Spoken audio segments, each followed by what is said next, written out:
కేసీఆర్ గారు ఏమన్నారు? ఎవరికైనా కాలులో ముళ్ళు గుచ్చుకున్న నోటితో తీస్తా, ప్రాంతీయ విభేదాలొద్దు, స్వేచ్ఛగా బతకండి, స్వేచ్ఛగా ఉద్యోగం చేసుకోండి, స్వేచ్ఛగా వ్యాపారం చేసుకోండి.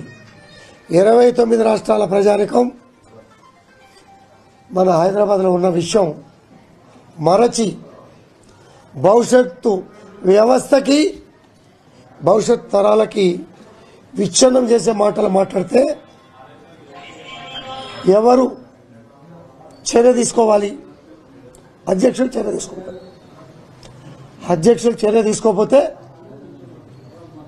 తదుపరి కార్యాచరణ అధ్యక్షులతో మాట్లాడి, సహచర శాసనసభ్యులతో మాట్లాడి మేము ముందుకు ఒక అడిగేస్తాం.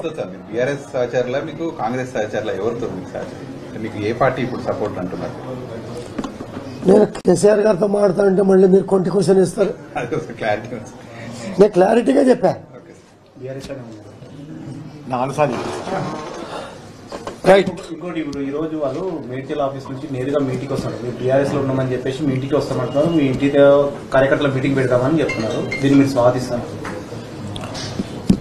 మీ క్వశ్చన్ అడగడం కన్నా బయటికి వెళ్ళి చూస్తే చక్కటి టేబుల్, చైర్స్, చక్కగా సమావేశం జరుపుకోవడానికి అలసిపోయి వస్తారేమని చెప్పి టిఫిన్లు కూడా పెట్టి సమావేశం ఏర్పాటు చేశా.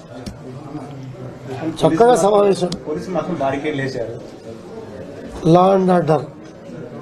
నిన్న కొంతమంది వ్యక్తులు పోలీస్ స్టేషన్లో ముట్టడిస్తాం, అంతు చూస్తాం, అరాచకాలు చేస్తాం అనే మాటకి వాళ్ళ జాగ్రత్తలు వాళ్ళు తీసుకుంటారు.